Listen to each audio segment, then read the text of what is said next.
বিসমিল্লাহির রহমানির রহিম। আজকের এই জনসভার সম্মানিত সভাপতি, মঞ্চে উপস্থিত স্থায়ী কমিটির সম্মানিত সদস্য জনাব নজরুল ইসলাম খান, উপস্থিত সম্মানিত নেতা জনাব ফজলুর রহমান সহ উপস্থিত নেতৃবৃন্দ, মঞ্চে উপস্থিত আন্দোলনে শহীদ পরিবারের সদস্যবৃন্দ, উপস্থিত আন্দোলনে ক্ষতিগ্রস্ত পরিবারের সদস্যবৃন্দ, আমার সামনে উপস্থিত কিশোরগঞ্জবাসী, কিশোরগঞ্জের বিভিন্ন এলাকা থেকে আগত প্রিয় ভাই ও বোনেরা, আসসালামু আলাইকুম। প্রিয় ভাই বোনেরা, আজকে আমরা সকলে এই মাঠে, আপনারা এই যে হাজারো মানুষ এই মাঠে আপনারা একত্রিত হয়েছেন, আজকে আমরা এখানে একটি মুক্ত পরিবেশে কথা বলছি, একটি ভয়হীন পরিবেশে আমরা সকলে কথা বলছি। একটু আগে আপনারা দেখেছেন মঞ্চে কিছু মানুষ কথা বলেছেন। কোন সেই মানুষগুলো? যেই মানুষগুলো স্বজনদেরকে তারা হারিয়েছেন বিগত স্বৈরাচার আন্দোলনের সময়। আমরা কিছু মানুষের বক্তব্য শুনেছি যারা নিজেরা শারীরিকভাবে ক্ষতিগ্রস্ত হয়েছেন, নির্যাতিত হয়েছেন, অত্যাচারিত হয়েছেন বিগত স্বৈরাচারের বিরুদ্ধে আন্দোলনের সময়। প্রিয় ভাই বোনেরা, এই যেই মানুষগুলোর কথা আমরা শুনেছি, সেই মানুষগুলোকে সম্মান জানানোর জন্য, শ্রদ্ধা জানানোর জন্য, সেই শহীদ পরিবারের স্বজনদেরকে, শহীদ পরিবারের সদস্যদেরকে সম্মান জানানোর জন্য আজ আমরা সকলে একত্রিত হয়েছি। এই যেই ভয়হীন পরিবেশে আজ আমরা এখানে আলাপ করছি, কথা বলছি, একত্রিত হয়েছি, সমবেত হয়েছি, এই শঙ্কামুক্ত পরিবেশে যে আমরা আজ একত্রিত হয়েছি, এই সময়টার জন্য বিগত 17 বছর এই দেশের মানুষকে অপেক্ষা করতে হয়েছে। এই পরিবেশটির জন্য দীর্ঘ 17 বছর এই দেশের মানুষকে আত্মত্যাগ করতে হয়েছে, সংগ্রাম করতে হয়েছে, প্রতিবাদ প্রতিরোধ গড়ে তুলতে হয়েছে। প্রিয় ভাই বোনেরা, আজকে এই কিশোরগঞ্জ জেলাতেই আমরা আমাদের 16 জন মানুষকে হারিয়েছি, 17 জন মানুষকে আমরা হারিয়েছি, 17 জন মানুষকে আমরা এই কিশোরগঞ্জের মানুষকে আমরা হারিয়েছি, যারা আত্মত্যাগ করেছেন এই দেশের মানুষের অধিকারের জন্য, নিজেদের জীবনকে আত্মত্যাগ করেছেন। 16 জন মানুষ আছেন যারা বিভিন্নভাবে ক্ষতিগ্রস্ত হয়েছেন শারীরিকভাবে, যারা ভয় পাননি, পিছিয়ে যাননি, যারা দেশের মানুষের অধিকারের কথা বলতে গিয়ে। তো ভাই বোনেরা, সারা বাংলাদেশে এরকম হাজারো মানুষ আছে, হাজারো শহীদ পরিবার আছে, যারা হাজারো শহীদ আছে, যারা আত্মত্যাগ করেছেন বিগত 17 বছরে। বিশেষ করে গত জুলাই আগস্ট মাসেই হাজারো হাজারো মানুষ আছে যাদেরকে হত্যা করা হয়েছে শুধু ঢাকা শহরেই। এর বাইরে বহু মানুষ যারা বিভিন্নভাবে ক্ষতিগ্রস্ত হয়েছেন। বিএনপি সহ, বিএনপিরই শুধু 50 লক্ষ 60 লক্ষের মতন নেতা কর্মী যারা বিগত স্বৈরাচারের সময় বিভিন্নভাবে নির্যাতিত হয়েছেন, অত্যাচারিত হয়েছেন। বিএনপির বাইরেও বহু আরো রাজনৈতিক দল আছে যাদের সদস্যরা একইভাবে বিএনপির নেতা কর্মীদের মতন অত্যাচারিত হয়েছে, নির্যাতিত হয়েছে। প্রিয় ভাই বোনেরা, এই যে এত মানুষ শহীদ হয়েছেন, এত মানুষ আত্মত্যাগ করেছেন, এত মানুষ নির্যাতিত হয়েছেন, কেন এই মানুষগুলো আত্মত্যাগ করলেন, নির্যাতিত হলেন? কারণ একটাই, এই মানুষগুলো বাংলাদেশের মানুষের, সাধারণ মানুষের রাজনৈতিক অধিকার নিশ্চিত করতে চেয়েছিল। আমরা যে আজকে মুক্ত পরিবেশে কথা বলছি, এইরকম একটি মুক্ত পরিবেশের নিশ্চয়তা নিশ্চিত করতে চেয়েছিল এই মানুষগুলো। কিন্তু আমরা দেখেছি স্বৈরাচার দাবিয়ে রাখতে চেয়েছিল এই বাংলাদেশের মানুষকে। প্রিয় ভাই বোনেরা, এই বাংলাদেশের মানুষ দেখিয়ে দিয়েছে যে তারা গুলির সামনে নিজেদের বুক পেতে দিতে রাজি, তারপরেও বাংলাদেশের মানুষ স্বৈরাচারকে মেনে নিতে রাজি না। এবং সেই জন্যই হাজারো মানুষের আত্মত্যাগের বিনিময় আজ আমরা এই বাংলাদেশকে পেয়েছি। ৭১ সালে যেমন লক্ষ শহীদের আত্মত্যাগের বিনিময় এই দেশ স্বাধীন হয়েছিল, আবারও ২০২৪ সালের আগস্ট মাসে আমরা এই দেশের স্বাধীনতা, সার্বভৌমত্ব এবং মানুষের অধিকার নিশ্চিত করে স্বৈরাচারকে বিদায় করতে সক্ষম হয়েছি জনগণের সংগ্রামের মাধ্যমে, জন অভ্যুত্থানের মাধ্যমে।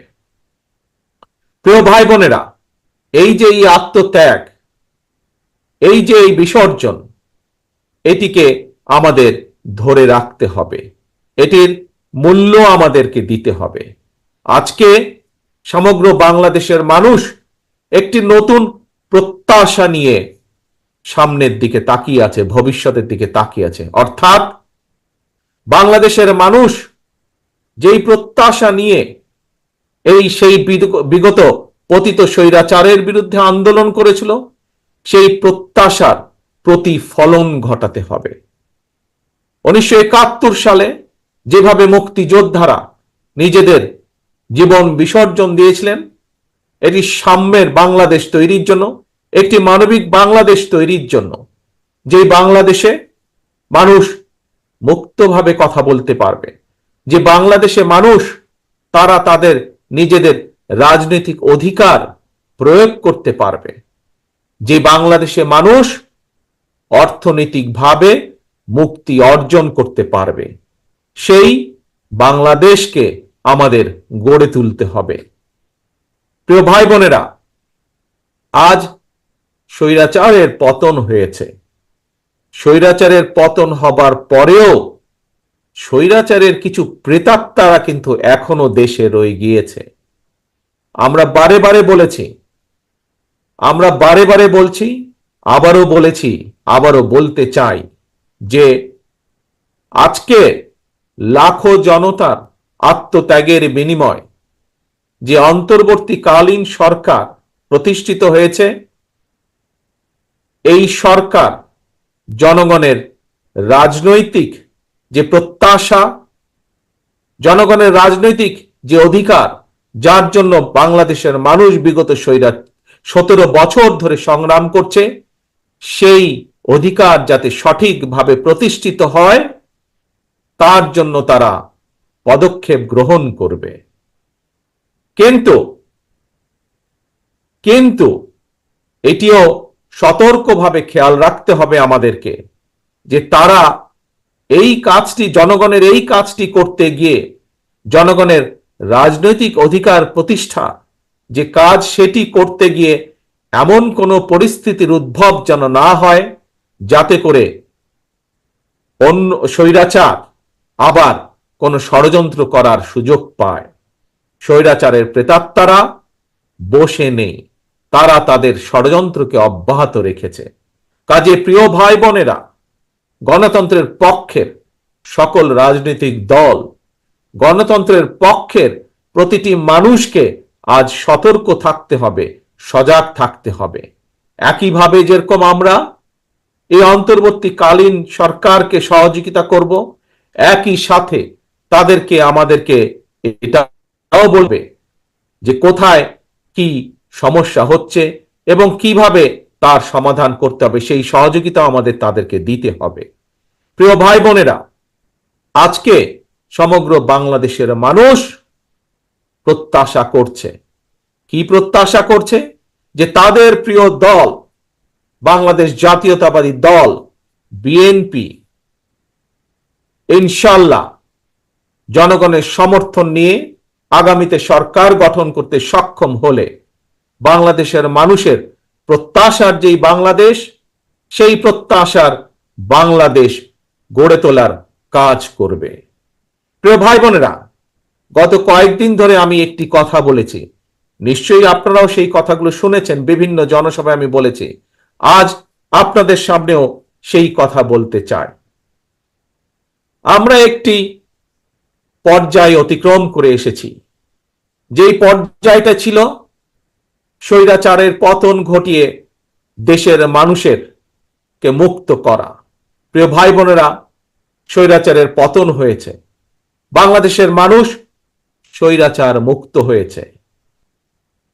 একটু আগেই আমি বলেছি, স্বৈরাচারের পতন হয়েছে বলেই সকল বিপদ কেটে যায়নি, এখনো সামনে বিপদ আছে, আমাদেরকে এই ব্যাপারে সতর্ক থাকতে হবে।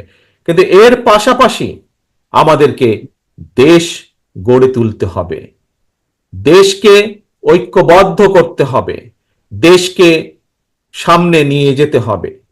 পৃথিবীর বুকে বাংলাদেশকে গড়ে তুলতে হবে একটি সম্ভাবনাময় দেশ, একটি সম্ভাবনাময় জাতি হিসাবে। প্রিয় ভাই বোনেরা, আমার বক্তব্যে আমি বলেছি যে শুধুমাত্র রাজনৈতিক মুক্তি হলে, রাজনৈতিক অধিকার প্রতিষ্ঠা হলেই সকল কিছু হয়ে যায় না।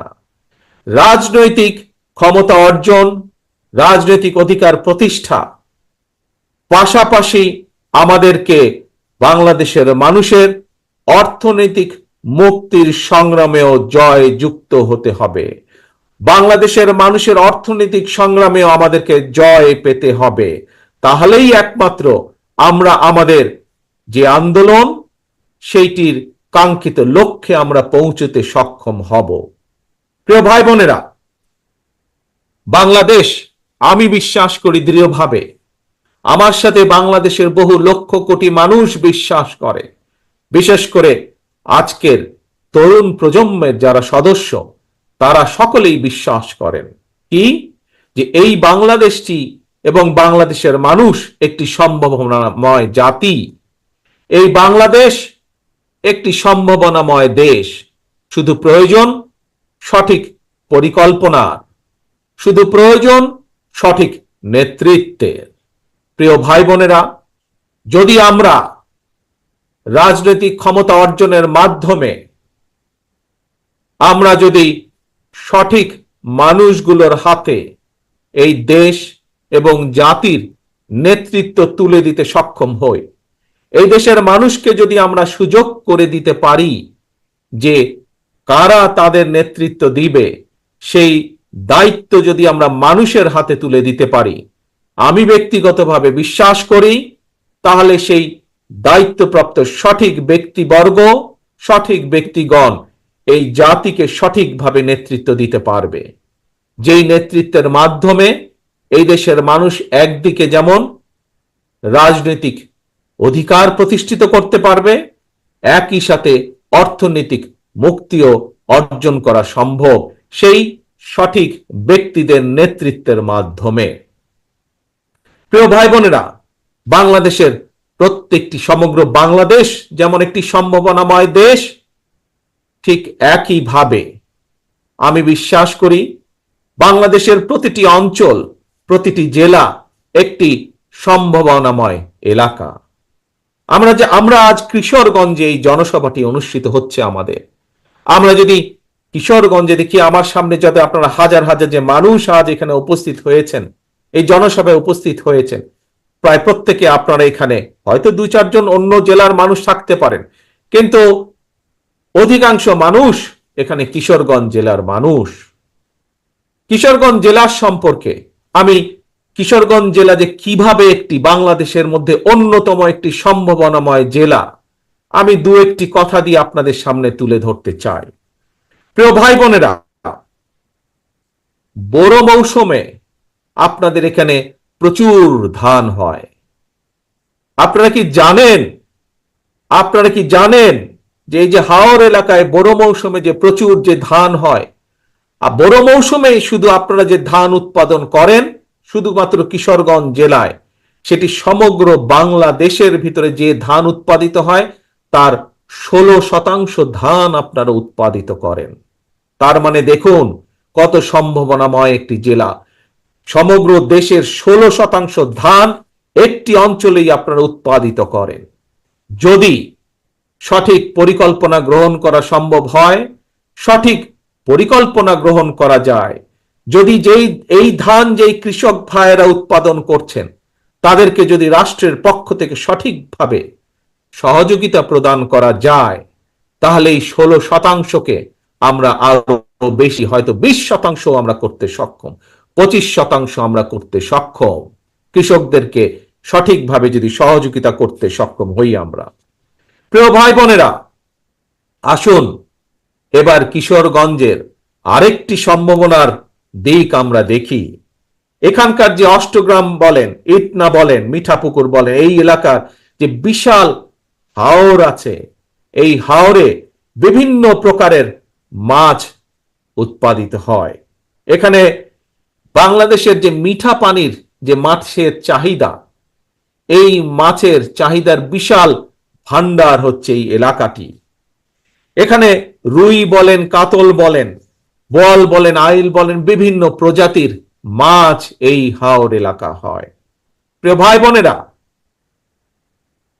বিদেশে এই মাছ কেন আমরা রফতানি করতে সক্ষম হব না? আজকে যদি আমাদের গার্মেন্ট শিল্পের পোশাক রফতানি করে যদি বাংলাদেশ কোটি কোটি বৈদেশিক মুদ্রা বছরে অর্জন করতে সক্ষম হয়, তাহলে কেন আমরা কোনোদিন, যদি আমরা সঠিকভাবে পরিকল্পনা গ্রহণ করতে সক্ষম হই, যদি আমরা মৎস্য চাষী যারা আছেন তাদেরকে যদি সঠিকভাবে রাষ্ট্রের পক্ষ থেকে সহযোগিতা দেওয়া যায়, তাহলে গার্মেন্টস শিল্পের মাধ্যমে যেমন বিশ্বে বাংলাদেশের একটি পরিচিতি, ঠিক একইভাবে মাছ রফতানি করেও আমরা বাংলাদেশে কে পরিচিত করে দিতে পারবো বিশ্বের দরবারে।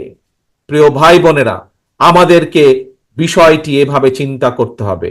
আমরা যেমন বাংলাদেশের মানুষের মাছের চাহিদা পূরণ করতে সক্ষম হব, ঠিক একইভাবে আমরা আমাদের এই মাছ বিদেশেও রফতানি করতে সক্ষম হব, যার মাধ্যমে শুধু যে বৈদেশিক মুদ্রা অর্জিত হবে তা নয়, এই মাছ রফতানির যে বিভিন্ন প্রক্রিয়া আছে, এই প্রক্রিয়ার মাধ্যমে আমরা হাজারো লক্ষ ভাই বোনের কর্মসংস্থানের ব্যবস্থা আমরা করতে পারবো। প্রিয় ভাই বোনেরা, এই কাজগুলো কে করতে পারবে? এই কাজগুলো তারাই করতে পারবে যারা জনগণ দ্বারা নির্বাচিত হবে এমন একটি সরকার করতে পারবে। কারণ সেই জনগণের সরকারের বাধ্যবাধকতা থাকবে জনগণের কাছে, জবাবদিহিতা থাকবে জনগণের কাছে। যেহেতু তাদের জবাবদিহিতা থাকবে জনগণের কাছে, সেই জন্য জনগণের অভাব অভিযোগ তাদেরকে দেখতে হবে, শুনতে হবে। সেই জন্য জনগণের সমস্যা তাদেরকে দেখতে হবে, জনগণের দুঃখ কষ্ট তাদেরকে দেখতে হবে। আমাদের যুবক সমাজের বেকার যারা থাকবে তাদের কর্মসংস্থানের ব্যবস্থা সেই জনগণের সরকারকেই করতে হবে। সেই জন্যই প্রয়োজন জনগণের সরকার, সেই জন্যই বাংলাদেশে প্রয়োজন বাংলাদেশের মানুষের কাছে জবাবদিহিমূলক একটি সরকার, যারা বাধ্য থাকবে জনগণের কাছে। এবং সেই জন্যই সেই অধিকার প্রতিষ্ঠিত করতে হবে ভোটের মাধ্যমে, এবং সেই অধিকার প্রতিষ্ঠিত করতে হবে জনগণের মাঝ থেকে। জনগণের জন্য সেই অধিকারকে প্রতিষ্ঠিত করতে হবে যে কোনো মূল্যে। আজকে যে শহীদ পরিবারগুলো আমাদের সামনে আছে, এই পরিবারের সদস্য যারা শহীদ হয়েছেন, তারা এই অধিকার অর্জনের জন্যই শহীদ হয়েছেন। আজকে যে মানুষগুলো পঙ্গু হয়ে আমাদের সামনে মঞ্চে বসে আছে, তারা জনগণের এই অধিকারকে প্রতিষ্ঠিত করার জন্যই আজ এই ক্ষতির সম্মুখীন হয়েছেন। যেদিন বাংলাদেশে মানুষের এই অধিকার প্রতিষ্ঠিত হবে, সেদিন তাদের এই ত্যাগের সঠিক মূল্যায়ন করা হবে। প্রিয় ভাই বোনেরা, আপনাদের এই কিশোরগঞ্জের আরেকটি সম্ভাবনা আছে, যে সম্ভাবনাটি আমি আপনাদের সাথে তুলে ধরতে চাই। হয়তো অনেকেই সেই সম্ভাবনাটি বিষয় অনেকেই জানা নেই, কারণ এইটির ব্যাপারে খুব বেশি প্রচার বা প্রসারও নেই। সেটি কি হচ্ছে? সেটি হচ্ছে কিশোরগঞ্জের অষ্টগ্রামের যে পনির। এই পনিরের কথা জানেন অনেক মানুষ, কিন্তু বহু মানুষ জানেন না। এই পনিরকে আমরা বিশ্বে পরিচিত করতে পারি। এই পনিরের উৎপাদনের মাধ্যমে যদি সঠিক পরিকল্পনা গ্রহণ করা হয়, তাহলে বিশ্বের বুকে এই পনিরকে আমরা ছড়িয়ে দিতে পারি। এবং বিশ্বের বুকে ছড়িয়ে দিয়ে যেমন আমরা সুনাম অর্জন করতে পারি শুধু পনির ছড়িয়ে দেওয়ার মাধ্যমে, সবচেয়ে বড় যে বিষয়টি অর্জিত হবে এর মাধ্যমে, বহু ভাই বোনের কর্মসংস্থানের ব্যবস্থা করতে আমরা সক্ষম হব। প্রিয় ভাই বোনেরা, আমি আগেই বলেছি, বাংলাদেশ জাতীয়তাবাদী দল বিএনপির প্রধান যেই লক্ষ্য, একটি হচ্ছে জনগণের রাজনৈতিক অধিকার প্রতিষ্ঠার সংগ্রাম। একই সাথে আরেকটি যে প্রধান লক্ষ্য, সেটি হচ্ছে জনগণের অর্থনৈতিক মুক্তি অর্জন। আমরা জনগণকে সমগ্র বাংলাদেশের, আমরা স্বৈরাচারের আমলে দেখেছি, তাদের কিছু কিছু লোককে তারা অনেকভাবে অনেক কিছু করেছে। এরই ভিতরে আপনারা দেখেছেন কিভাবে বিদেশে তাদের শত শত বাড়ি ঘর তারা তৈরি করেছে এই জনগণের অর্থ পাচার করে বিগত 17 বছর ধরে। কিন্তু বিএনপি গুটি সংখ্যক লোক না। বিএনপি চায়, বাংলাদেশ জাতীয়তাবাদী দল চায়, এই যে আপনারা আজকে মাঠে যে হাজার হাজার মানুষ যারা এখানে উপস্থিত হয়েছেন, আপনাদের মতন সারা বাংলাদেশে এরকম গ্রামে গঞ্জে ছড়িয়ে থাকা যে কোটি কোটি মানুষ, সাধারণ মানুষ আছে, প্রত্যেকটি মানুষকে অর্থনৈতিকভাবে শক্তিশালী বুনিয়াদের উপরে বিএনপি মানুষকে প্রতিষ্ঠিত করতে চায়। এটি হচ্ছে বাংলাদেশ জাতীয়তাবাদী দলের অন্যতম লক্ষ্য। প্রিয় ভাই বোনেরা, এখন আপনাদের সামনে আমি আমার একটি ইচ্ছার কথা তুলে ধরতে চাই। একজন রাজনৈতিক কর্মী হিসাবে এইখানে মঞ্চে যেমন আমার বহু নেতৃবৃন্দ বসে আছেন, প্রত্যেকটি নেতৃবৃন্দ, প্রত্যেকটি কর্মী, রাজনৈতিক কর্মীর মনের মধ্যে কিন্তু একটি বাসনা থাকে, ইচ্ছা থাকে। কি সেটি? যে একজন রাজনৈতিক কর্মী হিসাবে যখন তার সামনে সুযোগ আসবে, সে তার এলাকার জন্য, সে তার এলাকার মানুষের জন্য কিছু কাজ করতে চায়।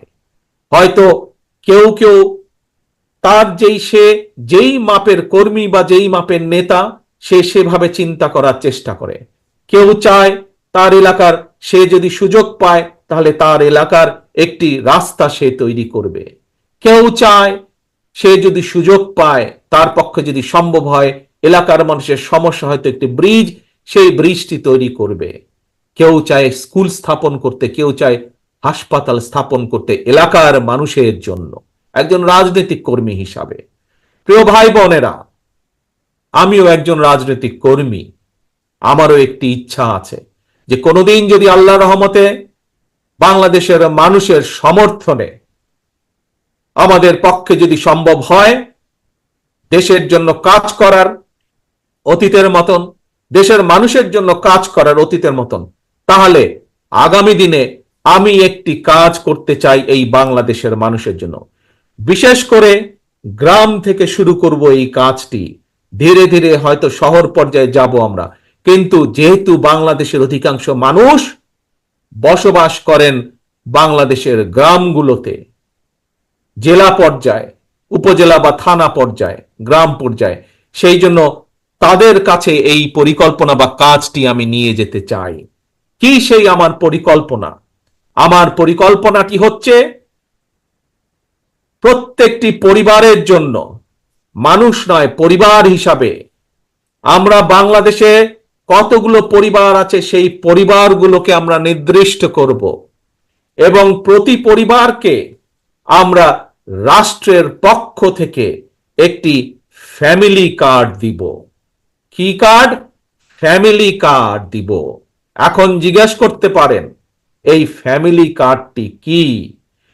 এই ফ্যামিলি কার্ডটি হবে সেই পরিবারের মায়ের নামে, বা সেই পরিবারের যে গৃহিণী থাকবেন তার নামে এই ফ্যামিলি কার্ডটি হবে। রাষ্ট্রের পক্ষ থেকে আমরা গ্রাম থেকে শুরু করে থানা, জেলা পর্যায় পর্যন্ত আমরা প্রত্যেকটি পরিবারকে চেষ্টা করব একটি পরিবারের মাসিক যে প্রয়োজনীয় খাদ্যদ্রব্য যেগুলো প্রয়োজন, তার মধ্যে কিছু সংখ্যক খাদ্যদ্রব্যের একটি নির্দিষ্ট পরিমাণ সহযোগিতা করার জন্য, যাতে করে প্রত্যেকটি পরিবারের উপরে, যাতে করে প্রত্যেকটি পরিবার মাস শেষে রাষ্ট্রের এই সহযোগিতা পেলে কিছুটা হলেও তাদের স্বস্তি বোধ হয়, কিছুটা হলেও তারা নিজেদের যে সেভিংস, নিজেদের যে সঞ্চয়, সেটির পরিমাণ বৃদ্ধি করতে সক্ষম হয়। এবং তার ফলে এই সহযোগিতাটা যদি আমরা কয়েক বছর ধরে চালু রাখতে পারি, তাহলে আমি বিশ্বাস করি বাংলাদেশের গ্রামের পরিবারগুলো, গ্রামের মানুষগুলো সচ্ছলতার একটি পর্যায়ে উঠে আসতে সক্ষম হবেন। অর্থাৎ রাষ্ট্র সরাসরিভাবে প্রত্যেকটি পরিবারের পাশে, রাষ্ট্রের সামর্থ্য অনুযায়ী প্রত্যেকটি পরিবারের পাশে দাঁড়ানোর চেষ্টা করবে, তাদেরকে সহযোগিতার করার চেষ্টা করবে, তাদেরকে সাহায্য করার চেষ্টা করবে, যাতে করে তারা স্বাবলম্বী হয়ে উঠতে পারে। প্রিয় সহকর্মীবৃন্দ, দেশ এবং জাতির ব্যাপারে, দেশ এবং জাতিকে নিয়ে একজন রাজনৈতিক কর্মী হিসাবে আমার আরো কিছু পরিকল্পনা আছে, যেই পরিকল্পনাগুলো পর্যায়ক্রমিকভাবে আমি আপনাদের সামনে ধীরে ধীরে তুলে ধরব। আজ একটি পরিকল্পনার কথা আপনাদের সামনে তুলে ধরলাম, ফ্যামিলি কার্ড। এবং এই কার্ডের, আমি আগেই বলেছি, এই কার্ডটি কার নামে হবে? এই কার্ডটি সেই পরিবারের গৃহিণী, 4 জনের একটি পরিবার, রাষ্ট্রের পক্ষ থেকে সহযোগিতা প্রদান করা হবে। এবং এই ফ্যামিলি কার্ডটি হবে সেই পরিবারের মা বা সেই পরিবারের যে গৃহিণী থাকবেন তার নামে, যাতে করে আমরা বাংলাদেশের অর্ধেক জনসংখ্যার অর্ধেক হচ্ছে নারী, যাতে করে আমরা নারীদের ক্ষমতায়ন বৃদ্ধি করতে পারি, যাতে করে স্বাবলম্বী করে তুলতে পারি আমরা বাংলাদেশের মা বোনকে, সেটিও হবে তার অন্যতম একটি লক্ষ্য এই ফ্যামিলি কার্ডের।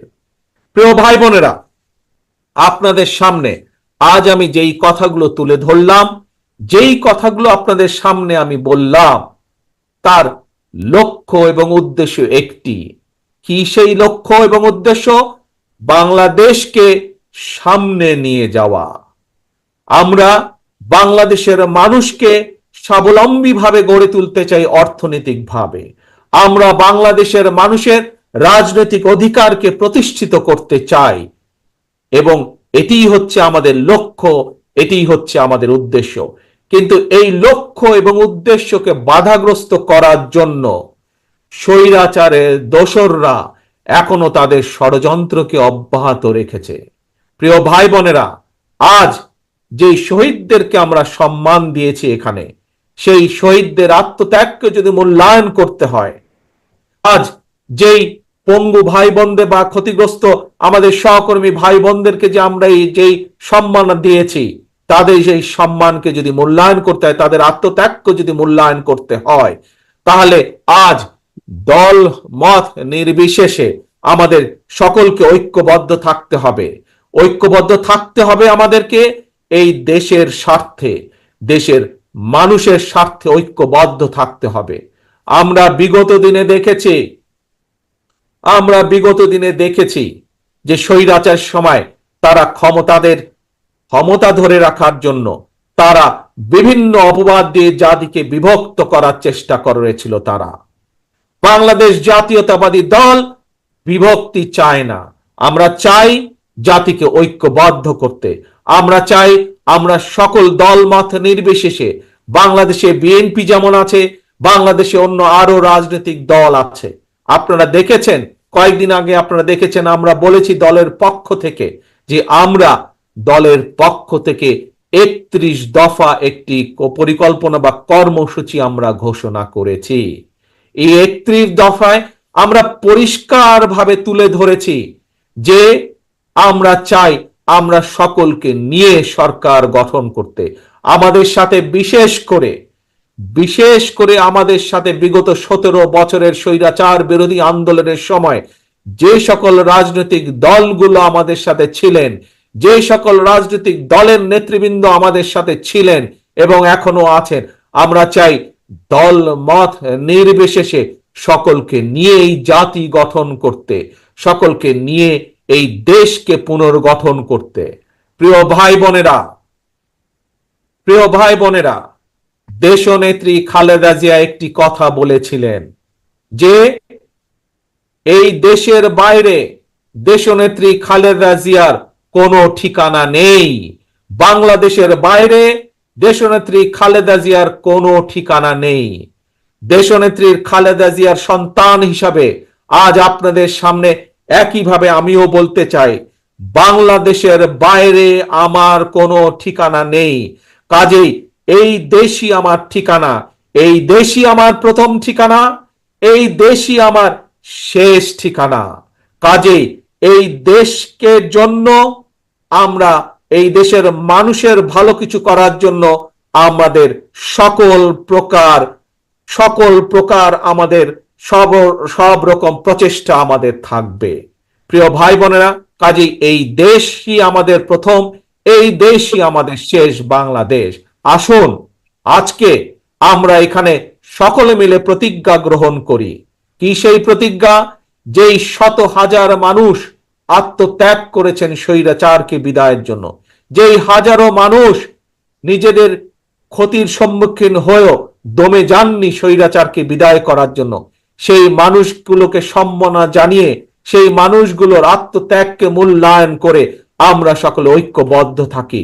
কেউ যাতে আমাদের ঐক্য নষ্ট করতে না পারে, কেউ যাতে আমাদেরকে পিছিয়ে দিতে না পারে, সেই ব্যাপারে আমাদেরকে সজাগ থাকতে হবে, সেই ব্যাপারে আমাদেরকে সতর্ক থাকতে হবে। প্রিয় ভাই বোনেরা, আবারও আসুন আমরা আমাদের প্রত্যাশিত বাংলাদেশকে গড়ে তোলার জন্য, আমাদের সেই প্রত্যাশিত মুক্তি যা আমরা অর্জন করেছি সেটিকে ধরে রাখার জন্য আমরা আবারও সকলে যাতে ঐক্যবদ্ধ থাকতে পারি, যে কোনো মূল্যে আমরা ঐক্যবদ্ধ থাকতে পারি, সেই প্রত্যাশা রেখে আমি আমার বক্তব্য শেষ করছি। ইনশাআল্লাহ আপনাদের সাথে